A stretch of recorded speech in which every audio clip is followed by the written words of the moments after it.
Just 8 hours until the polls open on the East Coast. And in this hour, we expect to see the last campaign event for President Barack Obama. He will be joined by First Lady Michelle Obama, and you'll see it here live. It will be the president's last speech in what has been a very, very long campaign. 24 hours to go. Only one day left. It is here and it is on. Oh, my goodness. Yes.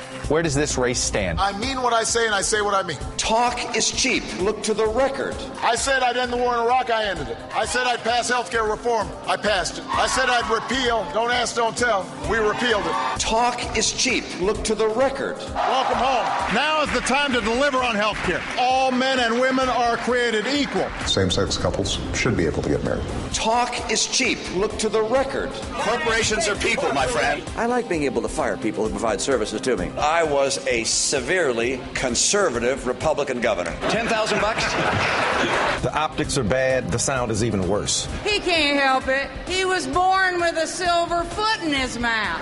A razor-tight race. A challenger who hasn't quite made the final sale. We're still trying to understand who Mitt Romney is. We've given all people need to know. Do you know who Mitt Romney is? And we know he doesn't want to answer.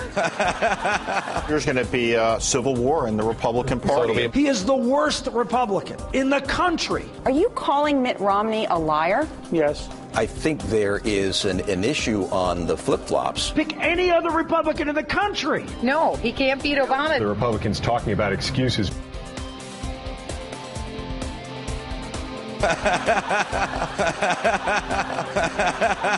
Well, I'll put it in a nutshell. If we don't run Chris Christie, Romney will be the nominee and we'll lose.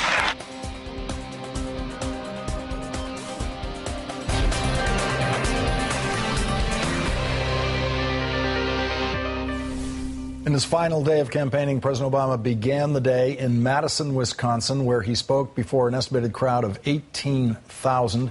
Then he headed to Columbus, Ohio, where he spoke before an estimated crowd of over 15,000.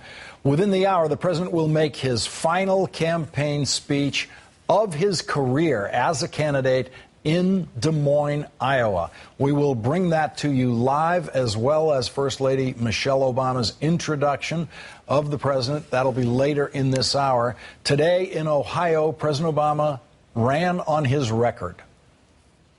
Today, our businesses have created nearly 5.5 million new jobs. The American auto industry has come roaring back. Home values are on the rise because of the service and sacrifice of our brave men and women in uniform. The war in Iraq is over. The war in Afghanistan is ending. Al-Qaeda's on the path to defeat. Osama bin Laden is dead. We've made progress these last 4 years. And you know I will fight for you and your family every single day as hard as I know how. And the president presented his vision of the next 4 years. Now's the time to keep pushing forward, to educate all our kids, to train all our workers, to create new jobs, rebuild our infrastructure, bring our troops home, care for our veterans, broaden opportunity, restore our democracy, build the middle class, make sure that in this country, no matter who you are, no matter where you come from, no matter how you got started, here in America, you can make it if you try. That's why I'm asking for your vote. Let's go vote. Let's go do this. This morning, Mitt Romney campaigned in Florida before heading to Virginia this afternoon, then Columbus, Ohio this evening. Later tonight, Mitt Romney will campaign in Manchester, New Hampshire. Here is Mitt Romney today in Ohio. If the president were to be reelected, he still won't be able to work with the people in Congress, of course, because he's ignored them, he's attacked them, he's blamed them. The debt ceiling will come up again, and then there'll be a threat of shutdown or default. And if that happens, the economy will become frozen. We'll have a harder time having jobs. President Obama will spend Election Day in Chicago, where he will observe his Election Day ritual of playing basketball, according to the Washington Post. Mitt Romney will continue to campaign in Cleveland, Ohio, and Pittsburgh, Pennsylvania tomorrow. As of this hour, Nate Silver of the New York Times 538 blog predicts that President Obama will win 314 Electoral College votes and Mitt Romney will win 227. Nate Silver gives President Obama a 91% chance of winning re-election. Crystal, the Nate Silver formula has increased the odds in favor of the president even more. I have very little faith in any of that, in any of the polling. It just feels, and is in fact, too close to call. It is very close, but the president has held a significant, small but significant lead in the key battleground states. And it is hard to see how Mitt Romney pieces together enough states to get to 270. If you look at Ohio, if you look at Wisconsin, if you look at Nevada, if you look at Iowa, the president has been consistently in the lead there, and Romney basically has to run the table to even have a shot. But the Republican argument, Ari, which was the John Kerry argument, which has always been the argument in these situations, is when the incumbent polls below 50, the incumbent is in danger no matter what the other number is. So if the incumbent's at 48, if the challenger's at 46, the challenger is probably in a better position most of the time. Right. However, we're making new mathematical history in these campaigns all the time. And I can see that argument because it's an old argument. It's been around a while. It didn't work for John Kerry, and it's hard to say what's going to happen now. Yeah, I mean, I spent over a year working 7 days a week for John Kerry, so I'm familiar with that argument. I remember that argument. I think the critical question then as now is whether the challenger has been viewed to be credible by Election Day. If you look at polling of a generic Republican versus Obama, that imaginary generic Republican through most of this year when polled does better than Mitt Romney. Mm-hmm. Yeah. The fact that Mitt Romney is a flip-flopper was bad. The fact that now in these closing weeks in Ohio, he's a liar, and a liar who gets busted and keeps lying, I think has hurt him in a very severe way and really scrambles some of those rules that you're talking about. The number that I do think is more meaningful in many ways than the others is the Gallup approval rating. The president has an approval rating now of 52. And a disapprove of 49. There have been times when the president's approval number has not had a 5 as the first digit, and that is actually more worrying, I would think, if it wasn't where it is right now. Yeah, and I would take the Gallup poll with a grain of salt. They've sort of been all over the board. They had Romney up 6. Now they've closed it to Romney up just 1, but I think you're right.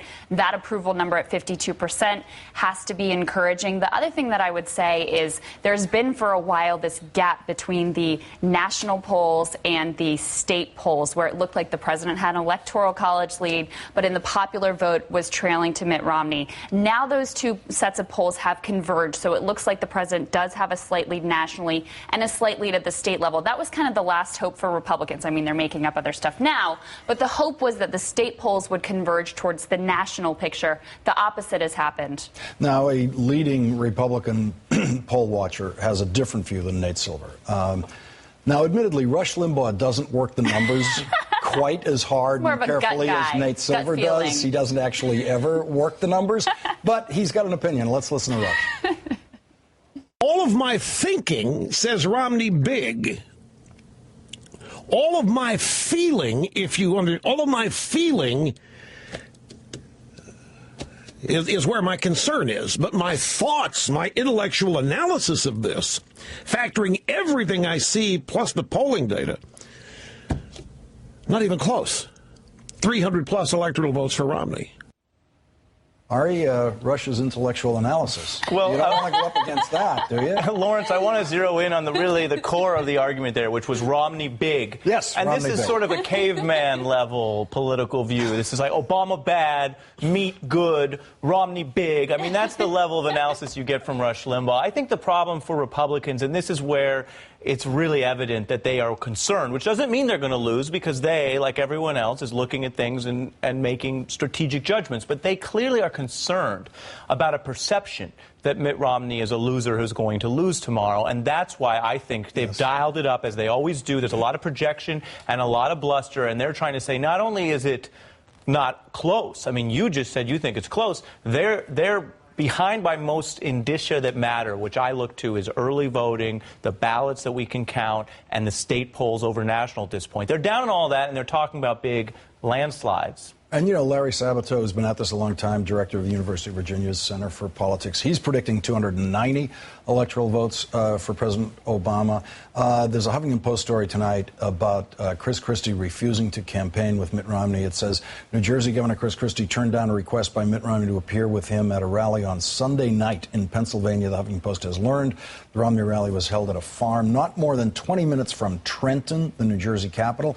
You can't tell me he couldn't have gone over there for a night rally, a Romney campaign source told Huffington Post. Now, there's been some pushback, Romney people pushing back with other news outlets about whether that ever really happened as an invitation. But, of course, Chris Christie couldn't leave his state for a minute under He's these... He's a little busy right now. Yeah, with this storm aftermath. What, those Romney people don't understand that? If they actually asked him to come to a rally, it's unbelievable to think that he could possibly say yes. I mean, besides the fact that he genuinely has his hands full, is working, day and night, 24 hours a day, has made it quite clear that he is not interested in wading into presidential politics at this point.